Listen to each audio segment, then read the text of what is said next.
So guys गुगलले अहिले एउटा नयाँ पोलिसी ल्याएको छ।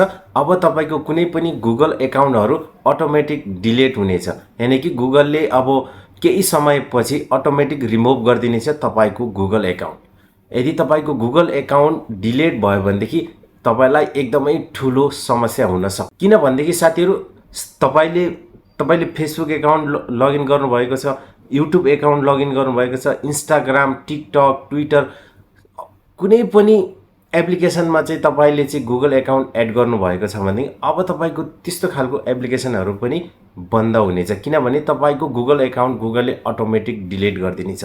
र यो गुगल एकाउन्टलाई कसरी हामी चाहिँ एक्टिभ राख्न सकिन्छ, कसरी चाहिँ अब लाइफ टाइम सम्म चाहिँ एक्टिभ राख्न सकिन्छ तपाईलाई म पूरा जानकारी दिनेछु यो भिडियो मार्फत। सो भिडियोलाई अन्तिमसम्म हेरेर साथ दिनु होला। यदि तपाई मेरो च्यानलमा नयाँ हुनुहुन्छ भने कृपया च्यानललाई सब्स्क्राइब गरी छेउमा रहेको बेल आइकनलाई पनि दबाइदिनु। साथीहरु आज मेरो भोइस त्यति क्लियर छैन किन भन्देखि मलाई केही फिभरहरु आएको छ र मलाई गुगलले चाहिँ केही दिन अगाडि चाहिँ मलाई एउटा मेल पठाएको थियो। अब सबै गुगल एकाउन्टहरु चाहिँ बन्द हुँदैछ, डिलिट हुँदैछ भने सो मैले चाहिँ केही टाइम नमिलेर चाहिँ मैले भिडियो बनाउन पाइरहेको थिइनँ। सो आज मैले चाहिँ यो भिडियोलाई ल्याएको छु। भिडियो एकदमै युजफुल छ, भिडियोलाई लास्टसम्म हेरिदिनु होला। साथीहरु गुगल एकाउन्ट अहिले हरेक व्यक्तिको मिनिमम पनि 4-5 वटा पक्कै पनि हुन्छ र इम्पोर्टेन्ट यदि तपाई युट्युबर हुनुहुन्छ भने युट्युबमा तपाईले गुगल एकाउन्ट लगइन गर्नु भएको छ भने आज नै यसलाई एक्टिभ बनाइहाल्नुहोस् गाइस। यदि तपाईले चाहिँ एक्टिभ बनाउनु भएन भने तपाईको युट्युब च्यानलमा पनि एकदमै ठूलो इफेक्ट हुनेवाला छ। सो साथीहरु यसलाई यो गुगल एकाउन्टको पोलिसी के हो त यसको बारेमा जानकारी गरौँ। यदि तपाईले कुनै पनि तपाईको गुगल एकाउन्ट 2 साल भित्र तपाईले चाहिँ लगइन गर्नु भएको छैन भने कुनै पनि डिभाइसमा यदि त्यस्तो भने तपाईको गुगल एकाउन्ट अब डिसेम्बर 1 2023 बाट अटोमेटिक गुगलले चाहिँ डिलिट गरिदिदैछ। ध्यान दिएर सुन्नु होला।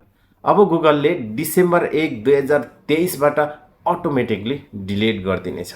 यदि त्यस्तो हो भने आज नै लगइन गरिहाल्नुहोस् कुनै पनि डिभाइसमा र तपाईको अलरेडी लगइन छ भनेदेखि त्यसलाई लग आउट गर्नुहोस् र फेरि लगइन गरिहाल्नुहोस् ताकि तपाईको गुगल एकाउन्ट सेफ हुनेछ। यसरी गरौँ। गुगललाई हामीले एक्टिभ र सेफ गर्नका लागि हामीले के गर्नुपर्छ त?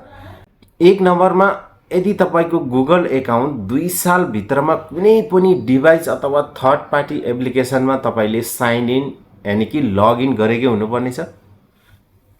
नम्बर 2 कुनै पनि तपाईको गुगल एकाउन्टमा कुनै पनि कुराहरु शेयर गरेको हुनुपर्ने छ, चाहे फोटो चाहे मेल होस्। स्पेशली जो बिजनेसहरु गरिराख्नु भएको छ, बिजनेस गर्दाखेरि गुगल एकाउन्ट पक्कै पनि बनाइराख्नु भएको होला। यदि त्यस्तो हो भने आज नै एक्टिभ गरिहाल्नुहोस्, हैन भनेदेखि तपाईको गुगल एकाउन्ट 100% नै डिलिट हुनेछ 2023 डिसेम्बर 1 तारिख। र अर्को कुरो यदि तपाई युट्युबर हुनुहुन्छ पक्कै पनि तपाईले गुगल एकाउन्टबाट साइन इन गर्नु भएको होला। यदि त्यस्तो हो भने आज नै फटाफट त्यसलाई लगइन गरेर आफ्नो गुगल एकाउन्टलाई सेभ गरिहाल्नुहोस्।